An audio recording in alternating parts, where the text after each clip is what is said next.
대표팀 주장 손흥민과 아시아축구연맹으로부터 잔디 상태와 관련해 지적받은 서울 월드컵 경기장이 콘서트 등으로 수십억 원의 수익을 올렸음에도 잔디 관리에는 상대적으로 적은 금액을 투자한 것으로 드러나요 화제입니다. 25일 유시스 등에 따르면 더불어민주당 위성곤 의원은 서울시설공단으로부터 제출받은 자료를 공개했는데요. 해당 자료에는 공단이 올해 들어 8월 말까지 서울 월드컵 경기장 잔디 관리에 총 2억 5,327만 원을 지출했다는 내용이 담겼습니다. 구체적으로 새로 심을 잔디 1억 9,346만 원, 잔디 보호용 인조매트 1,994만 원, 농약비료 5,140만 원, 잔디 파종을 위한 오버시딩기 1,962만 원, 잔디 폐기물 처리 용역에 886만 원이 들어갔다고 밝혔습니다. 축구 경기와 연예인 콘서트 대관, 주차요금 등으로는 올해에만 82억 550만 원을 벌어들인 것으로 파악됐습니다.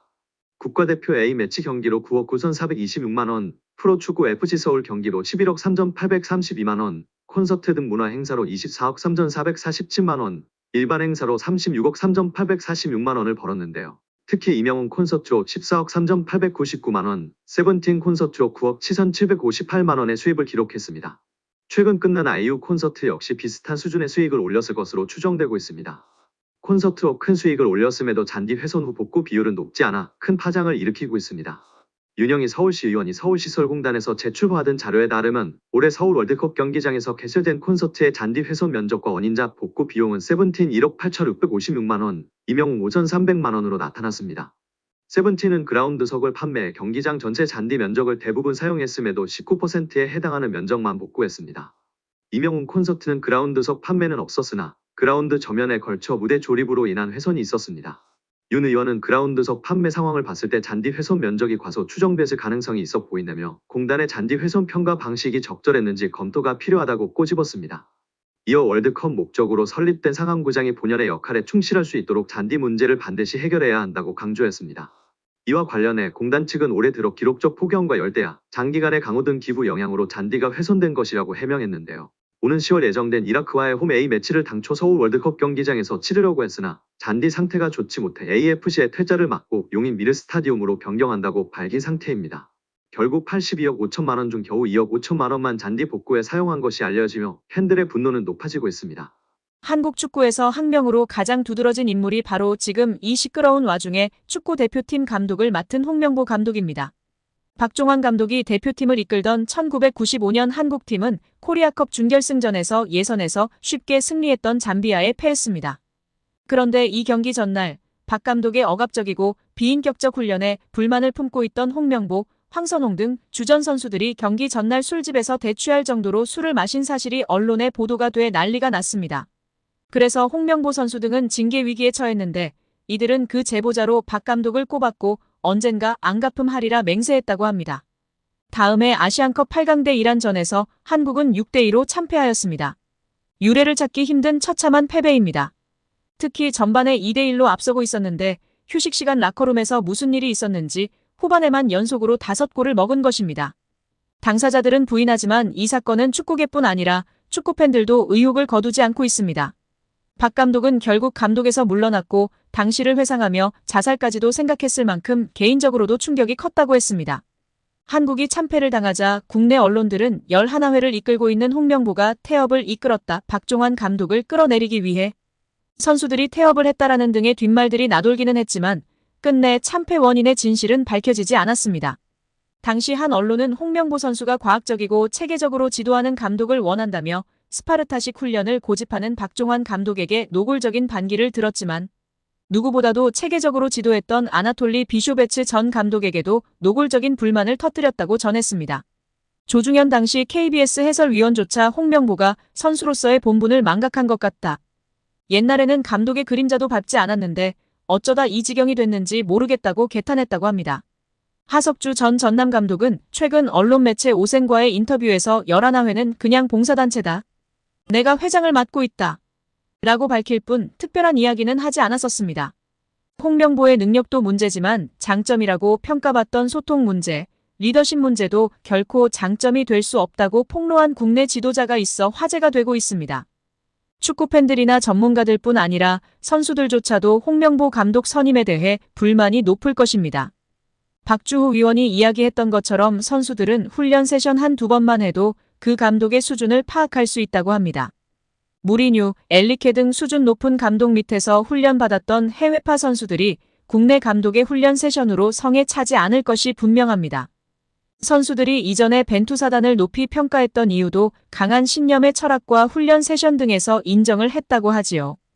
전술과 기술적 능력도 떨어지는 홍명보 감독에게 30억 원 가까이 연봉을 지급하는 멍청한 협회에게 열불이 나서 쓰러지기 일보 직전입니다. 최근 유로 우승 스페인 감독 연봉이 세후 9억 원이라고 합니다. 스페인 감독이 9억 원이면 물론 낮은 편에 속하지만 이런 사례처럼 훌륭하고 얼마든지 좋은 감독을 데려올 수 있기 때문에 유로 끝나고 코파 끝나고 더 알아볼 수 있었는데 그냥 의지가 없었던 것입니다. 홍명보의 능력도 문제지만 장점이라고 평가받던 소통 문제, 리더십 문제도 결코 장점이 될 수 없다고 폭로한 국내 지도자가 있어 화제가 되고 있습니다. 위르겐 클린스만 전 감독이 경질된 후 임시 사령탑 체제로 돌아가던 시기에 축구대표팀 스태프로 합류한 한 지도자 A씨는 유럽파가 감독에게 가장 원하는 요소로 소통을 꼽았습니다. A씨는 나도 국내 지도자로 선수들이 해외 감독을 원하는 분위기에 반감이 컸다면서 하지만 내부에 들어가 직접 부딪혀보니 이유가 있더라. 마냥 편하고 싶어서 외국인을 원하는 게 아니었다고 소회를 밝혔습니다. 그러면서 그 친구들 나름대로 합리적인 요구를 하면서 감독이 들어주는 소통 구조를 원하더라. 내용을 들어보면 결코 비합리적이거나 무리한 요구가 아니다. 충분히 할 만한 얘기를 하더라. 아무래도 선수들은 국내 감독의 경우 그런 식의 소통이 어렵다고 생각하는 게 아닌가 싶다고 말했습니다.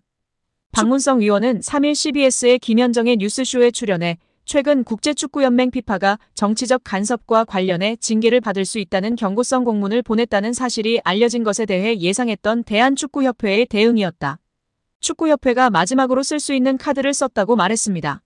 앞서 피파는 축구협회가 문화체육관광부와 국회 문화체육관광위원회로부터 여러 의혹을 받고 있는 상황에 대해 눈여겨보고 있다는 공문을 발송한 것으로 알려졌습니다. 피파 정관 제14조에는 제3자의 간섭을 받아서 안 된다. 또 제15조에는 어떠한 정치적 간섭으로부터도 독립돼야 한다고 명시돼 있습니다. 이를 위반할 경우 축구협회는 자격정지 등 징계를 받을 수 있는데요. 자칫 피파가 주관하는 모든 대회 출전마저 금지될 수 있습니다.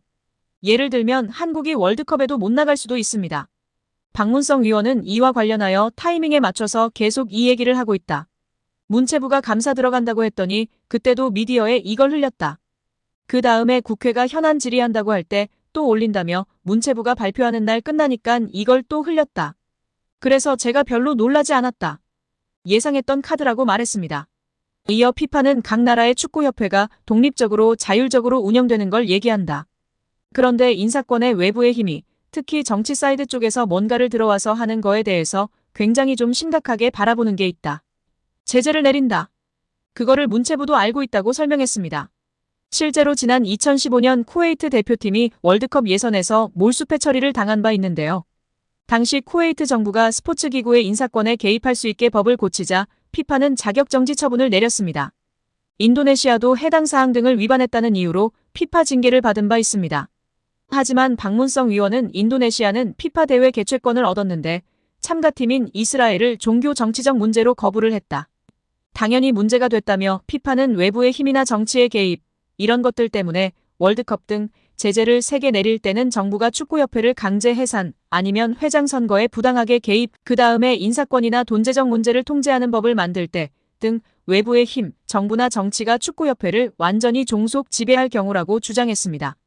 현재 축협의 감사 현안 질의 등은 전혀 해당되지 않는 사항입니다. 이어 박 위원은 2005년과 2011년 축구협회가 국회로 향한 일을 언급하며 그때 피파가 아무 말도 하지 않았다고 말했습니다. 그러면서 피파 제재 때문에 걱정도 되고 무섭기도 할 것이라면서도 하지만 그렇게 아이고 이거 큰일 나는 거 아니야 라고 협박하고 겁박하는 것이라고 비판했습니다. 따라서 문체부에서는 협회를 완전히 종속 지배할 수 없기 때문에 감사를 통해 명백한 문제 있음을 공식적으로 공표함으로 할 수 있는 가장 강력한 조치를 내린 것입니다. 이에 협회는 더 이상 헛소리 하지 말고 이에 상응하는 객관적인 조치를 내려야 할 것입니다.